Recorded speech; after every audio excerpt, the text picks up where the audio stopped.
Ladies and gentlemen, please welcome the 45th and 47th President of the United States, Donald J. Trump.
Great to be back in this beautiful city to celebrate the historic first week in the White House. That was definitely historic.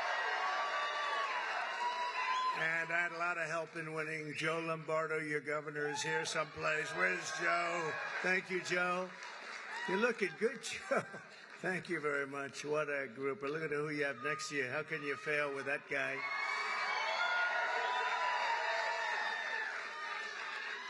Also, Lieutenant Governor Stavros Anthony. Stavros, thank you very much. Thank you very much. Where are you? There you are, Stavros. You're very good. Is he doing a good job, Joe? I think so, huh? He's all right. Huh? Nevada GOP Chair Michael McDonald. He did something which not a lot of people have been able to do, but I think Republicans are going to start winning the state. You know, typically they don't necessarily do so good. We did really well. We won in a landslide. That's really why I'm here, I must be honest with you. Republican National Committee woman, Sigal Chattah. Sigal, thank you, wherever you may be. Hi, Sigal, thank you very much. Republican National Committeeman, Jim DeGraffin Reed. That's a hell of a beautiful name, but I know the name's so long, it's easy to say. One of the greatest people, I'll tell you, a man who's done so damn well. I don't know what it is with him. He's just a legend. He's one person, you know, we can all sort of be replaced, although we don't like to think that. Maybe it's not true. But this is a guy that can't be replaced. There's nobody like him. Dana White. Where's Dana White? Where's Dana White? Where the hell is he? UFC. He's great. Are the Nelk Boys here? Oh, yeah, there they are, the Nelk Boys right there. And Harrison, Rick, thank you very much for being here. If you're around here someplace with Dana. Mr. Phil Ruffin, his wife Alexandra, and their two beautiful children, Richard and Marlena. Phil, where's Ruffin? Where's Phil Ruffin? He's right here, so he's some legend, I'll tell you. He's a legend in Las Vegas and beyond. Phil, he's here. He'll be coming out.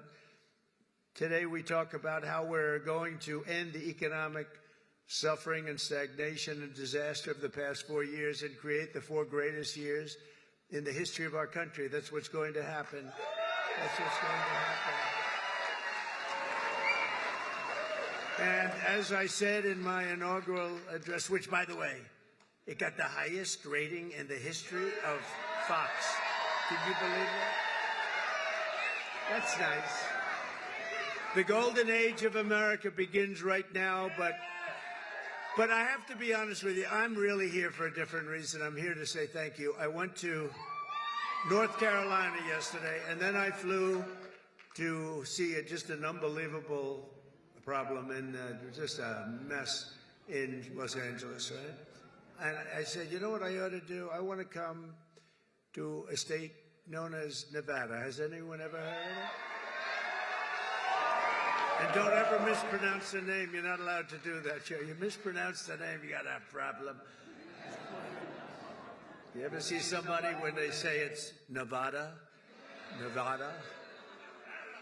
No, they're in deep trouble. I want to come to Nevada to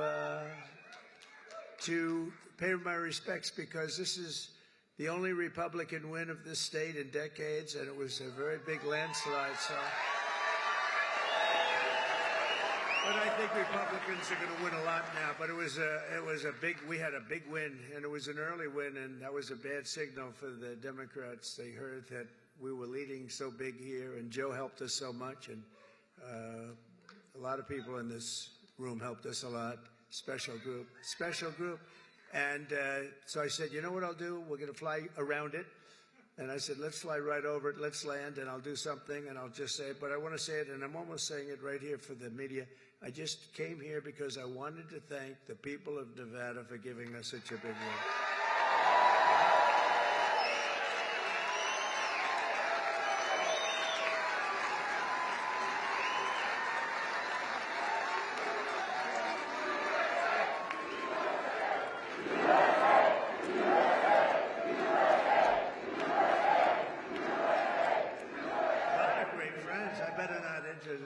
I'll be here all day.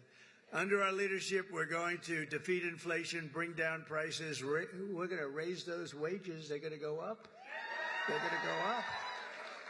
Put more money in your pocket, secure our borders, restore law and order to our cities, and we're going to make America great again. And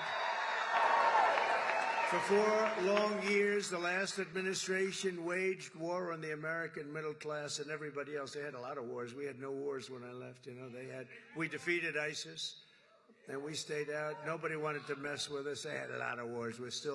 We're trying to put them out. We'll get them put out. Don't worry, we'll get them put out.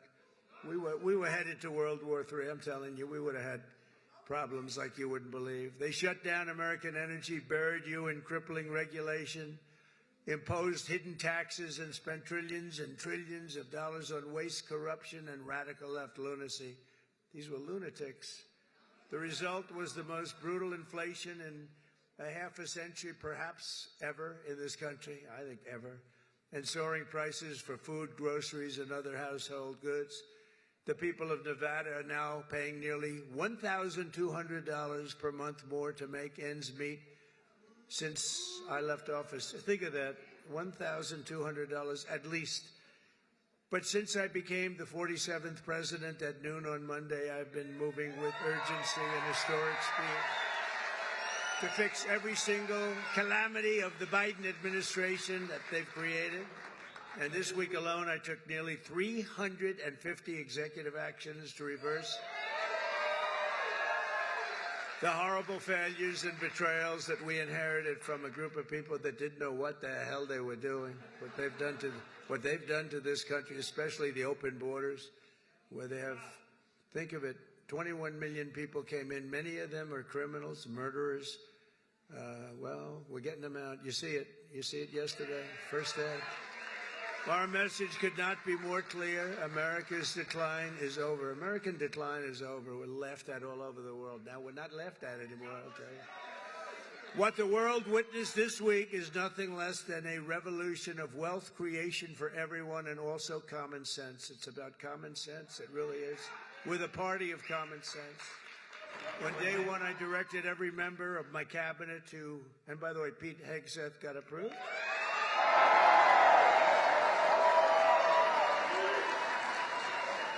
And Kristi Noem just got approved, Governor. She's going to keep it. She's a tough one. She's a tough one. And she's going to do a great job. On day one, I directed every member of my cabinet to marshal all powers at their disposal to defeat inflation and bring down the cost of daily life. We want to bring prices down. Too high. They went way up. They didn't come down. I imposed a federal hiring freeze, a federal regulation freeze, a foreign aid freeze. Oh, that's a nice one. And I created the new Department of Government Efficiency, and we're going to have a lot of good people. Elon, we're going to get Elon Musk to get involved in that a little bit. He already is. People like him. I terminated the ridiculous and incredibly wasteful Green New Scam.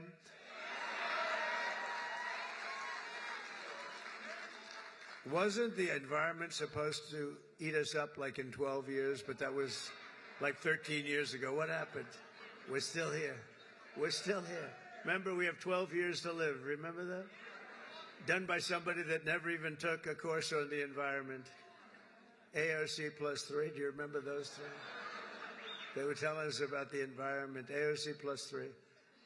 This action alone will save hundreds of billions of dollars of American taxpayers' money. I withdrew from the one-sided Paris Climate Accord.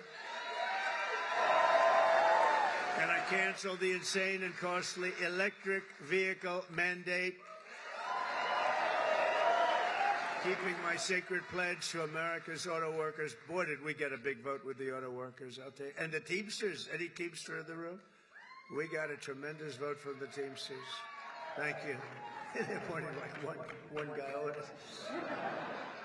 But they voted for us in the millions, so we had a lot of Teamsters voting for us. I withdrew from the World Health Organization, where we paid $500 million a year, and China paid $39 million a year, despite a much larger population. Think of that. China's paying $39 million to have 1.4 billion people. We pay $500 million. We have nobody knows what the hell we have. Does anyone know? We have so many people pouring in. We have no idea. We go up, but we're going down a little bit now. You don't mind that, do you?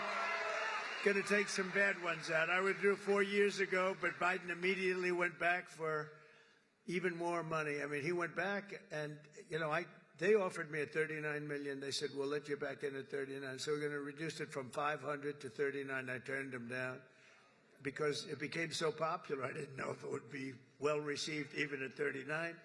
But maybe we would consider doing it again. I don't know. Maybe we would. They have to clean it up a little bit. But China pays $39 million for 1.4 billion, and we're paying $500 million for 325 million. I don't know. What the hell is wrong with these people? And then when Biden went back in, they immediately went back in. They paid more than we were paying in the first place. They paid more than the $500 million. So they knew they could have had it for 39. They paid more. You wouldn't do that, Joe, right? Now think of it. They know they have a deal at 39, so they went back in at $525 million. What the hell? Man, oh man. It infuriates you, doesn't it? I declared a national energy emergency to unlock the liquid gold under our feet and pave the way for rapid approvals of the new energy infrastructure. The United States has the largest amount of oil and gas of any country on earth, and we may be a very substantially enlarged country in the not-too-distant. Isn't it nice to see, for years, for decades, we're the same size to the square foot. Probably got smaller, actually. but we might be an enlarged country pretty soon. And one of the things we're going to be doing is drill, baby, drill. Because that's going to bring everything down. It's going to bring everything down. My administration has also begun the largest deregulation campaign in the history of our country, far exceeding. I had the record for you. We had a great economy, the greatest economy that we've ever had 4 years ago. But this is going to be better. You watch. This will be better even than the first term. And the reason I got elected was because of the first term. You know, somebody said, "What was the reason you got elected? I mean, you won by so much." I said, "My first term." You know, that's all I did. I just said, well, take a look at the numbers. Take a look at the numbers. In total, the Biden administration imposed $50,000 in additional regulation costs on the average American. And think of this, the average American was paying much more than $50,000. And, you know, just think of it. Nobody can even believe the numbers. I promised to eliminate 10 old regulations for every new regulation. So if we put in a regulation, we have to get rid of 10. That's what I did. I did it 1 in 7.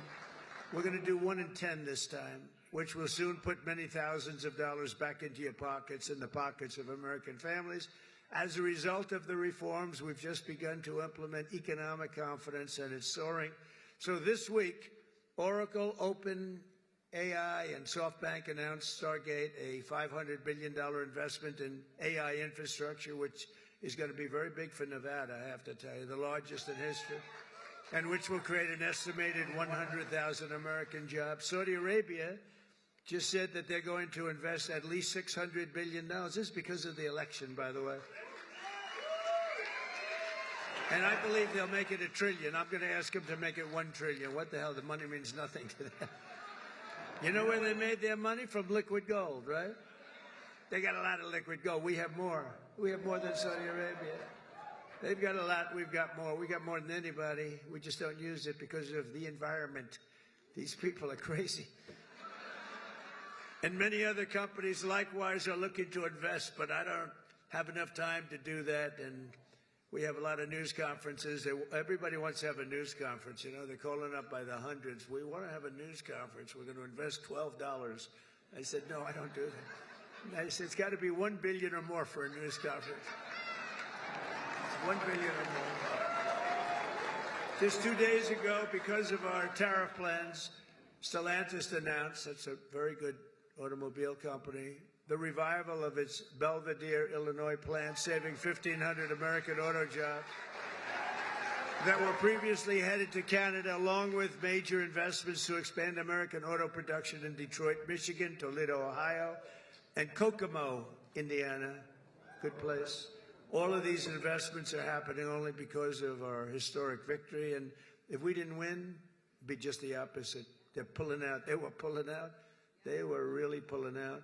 So they would be withdrawing money. Our country was on the verge of some of the very bad things, and bad things were happening. And now there's light not only over America. I've heard it from even our enemies. They call up and they say, sir, we hate you. We do hate you, but there's light over the world right now. They hate me. Some of them hate me. If they liked me, you got a problem, right? They like Sleepy Joe. What's not to like? You know, they'd call up. It's funny. I was told today by one of the big leaders of the world, would call for a telephone call with the President of the United States a year ago. And they'd say, we'd like to speak with, who is this? It's the head of Germany, the head of, it's, name it, the head of France, the name of any country, it didn't matter. He would never pick up the call. They'd say, he'll call you back in 2 months. 2 months. Yes, the schedule. He's extremely busy sleeping. No. Macron of France, he'll call you back in 2 months. So 2 months comes along and there's no call. They say, he didn't call. The stories are, I mean, these stories are not very exaggerated. I want to tell you, they're a little bit for laughter, but, you know, it's only for laughter. The fake news will say, oh, he exaggerated. It was only 1 month, you know. But But he'll say he called you back, and then he'd never call, and then they could never get him on the phone. And the problem I have is that when I speak to and I speak to them immediately, they'll say, could we speak to the president? Would that be possible? We could do it anytime over the next month. They're so used to this, right? I say, no, I'll pick it up right now. Is he on the phone? Yeah, hello, how you doing? That's what, get it over with, right? Get it over with. The only problem, they were so starved for love from the United States, I cannot get them off the phone. I can't get people, if you can't, I say, I have to go now, King, or I have to go now, President. But you can't get them off the phone. They're starved for love. For years they haven't spoken. They didn't even know we had a president, if you want to know. But under our leadership, America is back open for business, and it's really a big deal. It's really a big deal. And they have, though. They said, there's like a light all over the world now. It's not just here. We feel the light over our country. Everyone does. But there's a light all over the world. We've accomplished more in 1 week than other administrations have accomplished in 4 years, and we're just getting started. We got rid of the woke. We got rid of the woke crap. What a lot of stuff.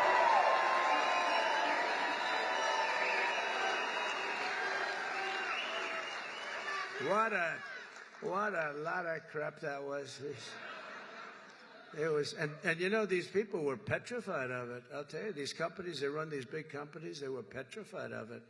It was like, I don't think they believed it. I'm sure they didn't believe it. Some I know didn't believe it, but they were so afraid. Near the top of the agenda for our historic Republican majorities in Congress is to pass a massive tax cut for American workers and families. Last year, we campaigned across the country in a pledge that I'm sure most of you didn't hear too much about. Pledge to take the Trump tax cuts and make them permanent, and that's exactly what we're doing. In the coming weeks, I'll be working with Congress to get a bill on my desk that cuts taxes for workers, families, small businesses, and very importantly, keeps my promise for a thing called, and I know you didn't hear anything about this, and I'm sure it had no influence on the state, the fact that we won this crazy, massive majority, a state that hadn't been won by a Republican in decades. But I'm sure you haven't heard, but we're going to get it for you. No tax on tips. No tax on tips.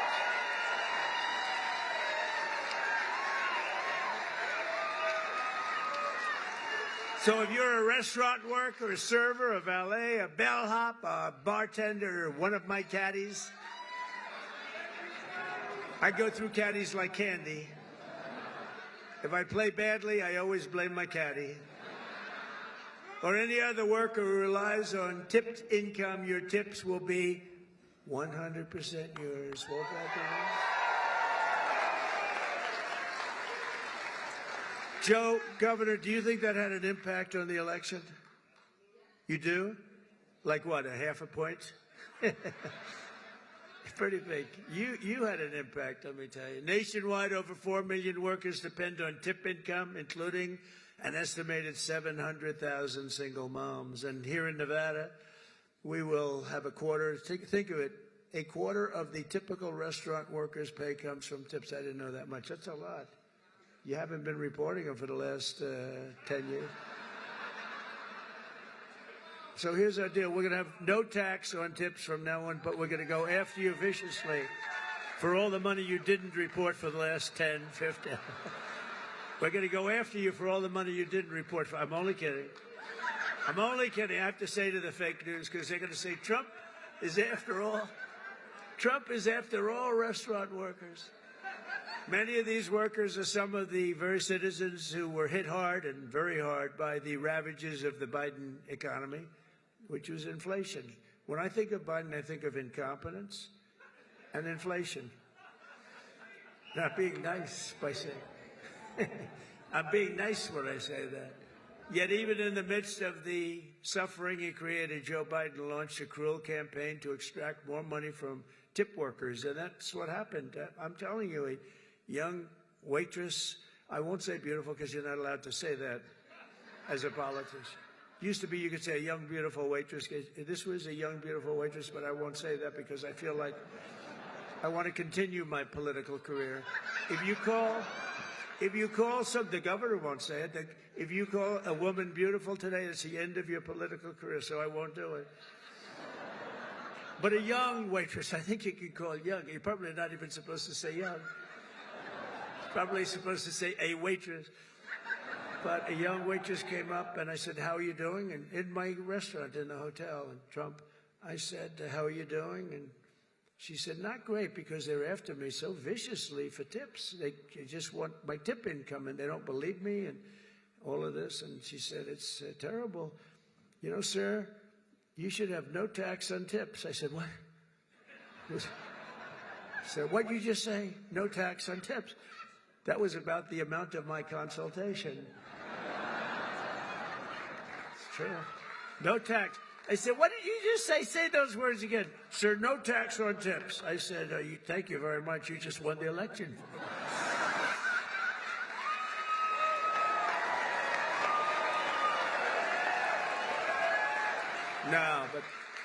No, we did research into it. I think it's going to be great. But under the Trump administration, the forgotten men and women of our country are going to be forgotten no longer. You know that. They weren't forgotten 4 years ago. On day one, I immediately halted the hiring of any new IRS agents. You know, they hired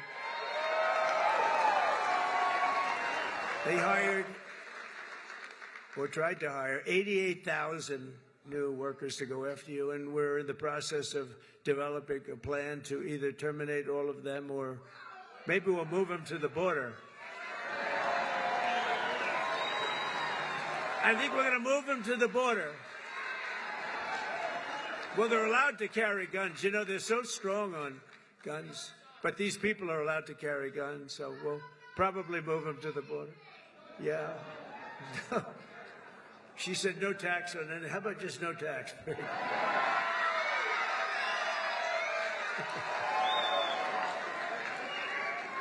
could do that. You know, if the tariffs worked out like I think, a thing like that could happen if you want to know the truth. You know, years ago, 1870 to 1913, we didn't have an income tax. What we had is tariffs, where foreign countries came in and they stole our jobs, they stole our companies, they stole our product, they ripped us off. And, you know, they used to do numbers, and then we went to a tariff system, and the tariff system made so much money. It was when we were the richest, from 1870 to 1913. Then we brilliantly came in with an income tax. No, we don't want others to pay. Let's have our people pay. And then you had the Depression in 1928, 1929. I call it 1929. That was a bad time, but, you know, you didn't have tariffs, and you had tariffs that ended in 1913. But it was the richest our country ever was. That was President McKinley. In fact, we're renaming the mountain, Mount McKinley in Alaska.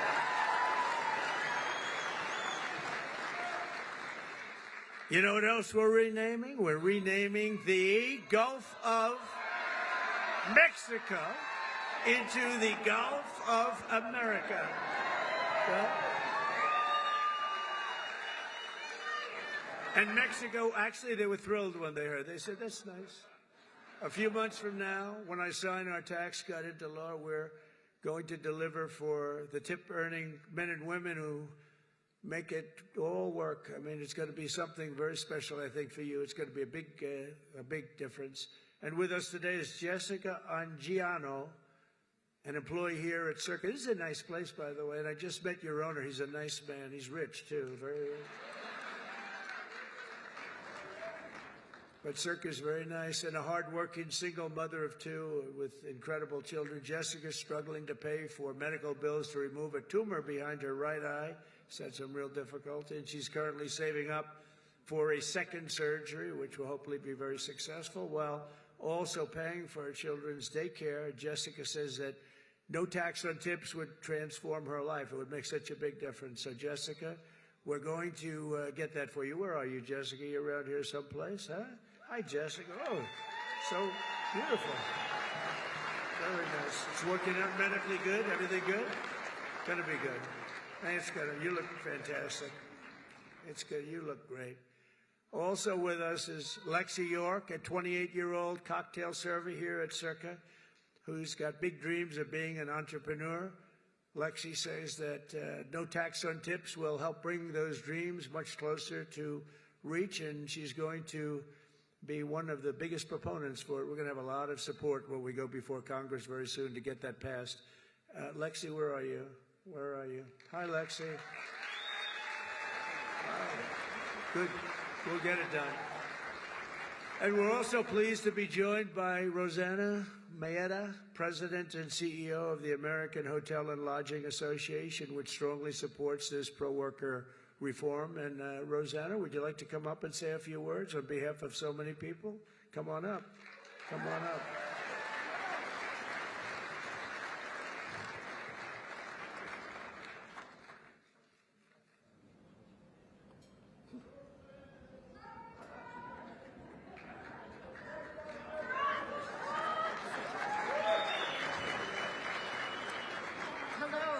Mr. President, on behalf of the American Hotel and Lodging Association, I'm so honored to be here today.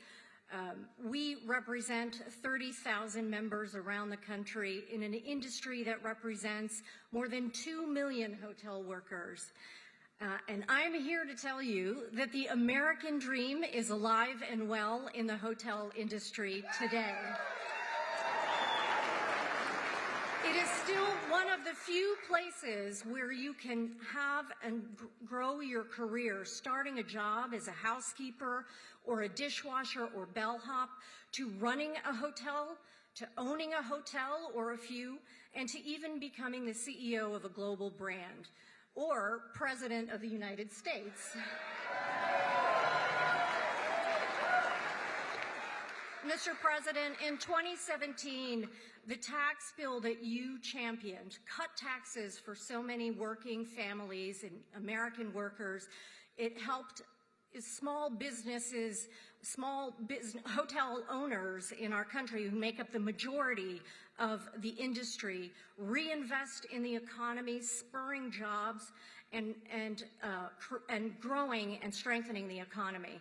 And the no tax on tips builds on that momentum, and so we are so excited to support you in that effort. That's why we're here today.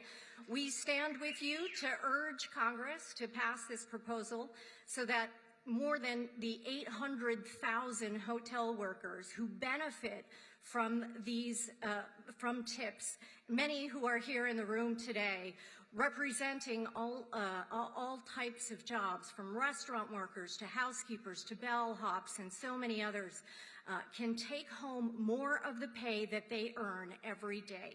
So thank you for having us and for promoting this proposal.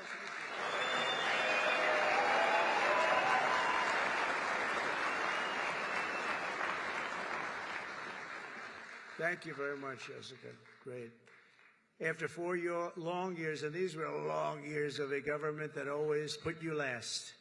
They put America last, they put you last, they put everybody last that was associated with us. You once again have a president who's putting our workers first, putting our families first, and above all, putting America first. And we're going to keep America first, and you see it.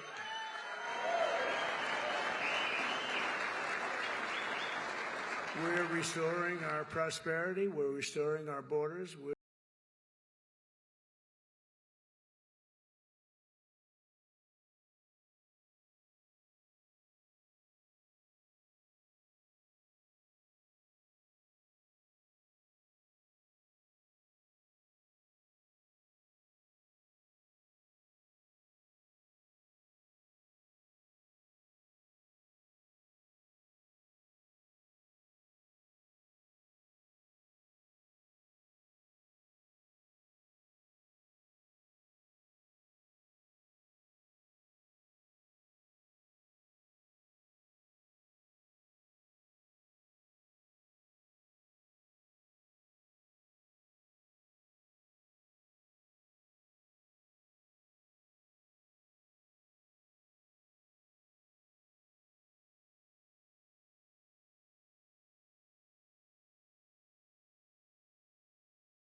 You know that gang? This is not a nice group of people.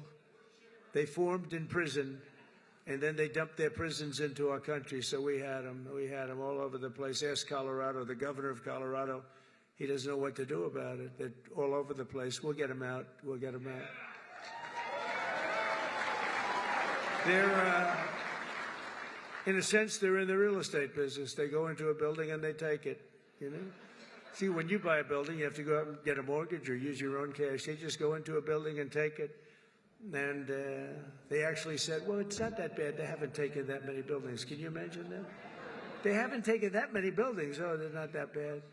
But they're as bad as the bloodthirsty MS-13 gangs that we have gotten thousands and thousands of them out. In fact, over 11,000 murderers were released into our country by other countries all over the world because of Biden's open border policy. And when I heard about that, I said, they're just going to, everybody's going to empty out their prisons into our country. I said that. I'd do that if I were heading up any one of the many countries that you know about, not just South America, all over. They take their prisons, their mental institutions, and they empty them out into our country. Can you imagine a person doing this? Can you imagine somebody doing that to our country? For American citizens, January 20th, 2025 was truly Liberation Day. That was really Liberation Day.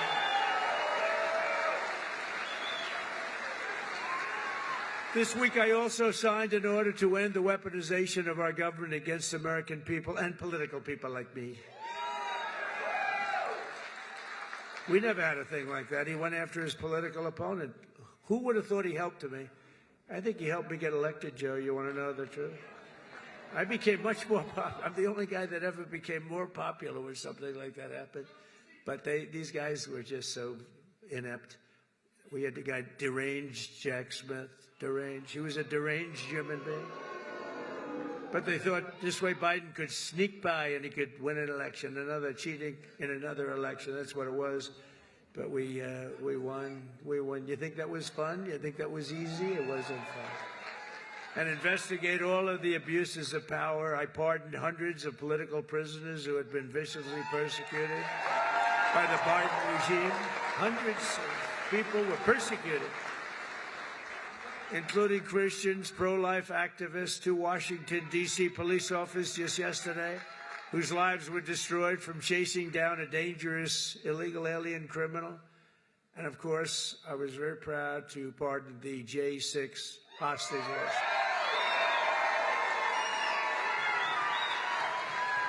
Once and for all, I stopped government censorship, and we brought back free speech in America. We brought it back. We did more of this last week. People can't even believe it. I also signed an order to declassify and publish all remaining files related to the assassinations of President John F. Kennedy, Robert Kennedy, and Martin Luther King, Jr. I signed an order that will end all of the lawless diversity, equity, and inclusion nonsense all across the government and the private sector. We abolished 60 years of prejudice and hatred with the signing of one order, all approved by the United States Supreme Court. We're allowed to do it because we are now in a merit-based world. We're a merit-based country. Did you ever think you were going to hear that again? It's based on merit. If you've got the talent, if you've got the work, the ethic, the whole thing, it's based now on, it's not based on any other thing. It's based on merit. It's based on your capability. The United States has now become, again, a meritocracy. Isn't that a beautiful word, a meritocracy? Based on merit. If you do your job well, you're going to go places. And I made it the official policy of the United States government that there are only 2 genders, male and female. Male and female.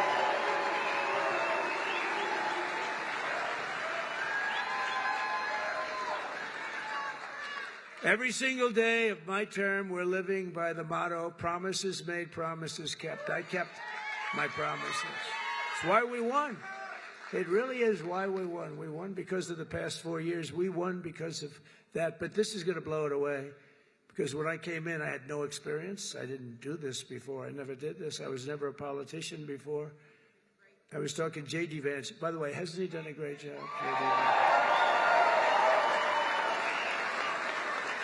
Because J.D. went right to the Senate, and then he went to the vice president and said, J.D., you're really upwardly mobile. He said, you're more so than me. I said, why do you say that? He said, you went from being a real estate developer to the president. That's a pretty big, I never thought of it that way. I guess I'm the most upwardly mobile politician in history. I didn't make any stops along the way. It will be the greatest honor of my life to serve not once, but twice, or 3 times, or 4 times now.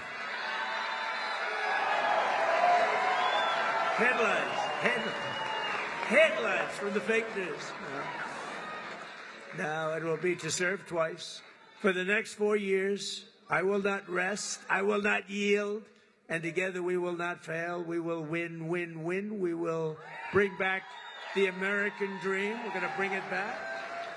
You know, in recent years, our nation has suffered greatly, but we are going to make it great again, greater than ever before. We'll be a nation like no other, full of compassion, courage, and exceptionalism. That's what we're doing, and that's what it's all about. And you see that. I think you see it more in the last week than you've seen it in years.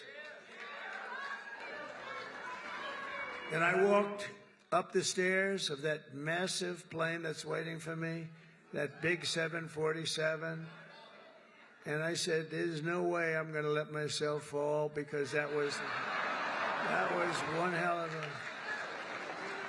That triple fall was a disaster. I would call that a political disaster.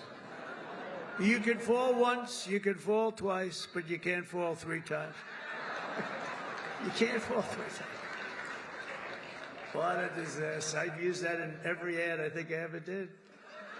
Our power will stop all wars and bring new spirit of unity to a world that's been angry, violent, and very unpredictable. America will be respected again and admired again, including by the people of religion, faith, and goodwill. We're bringing back religion in this country. We will be prosperous. We will be free. We will be bigger, bolder, and more ambitious than ever before. And together we will make America powerful again. Make America wealthy again. Make America healthy again. We will make America strong again. Make America proud again. We're going to make America safe again.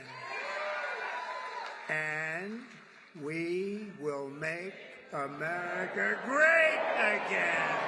Thank you very much. And thank you very much, Nevada. Thank you, Joe. Thank you very much. We'll be back. We'll be back. Thank you. Thank you, my man. Great job. Thank you, everybody.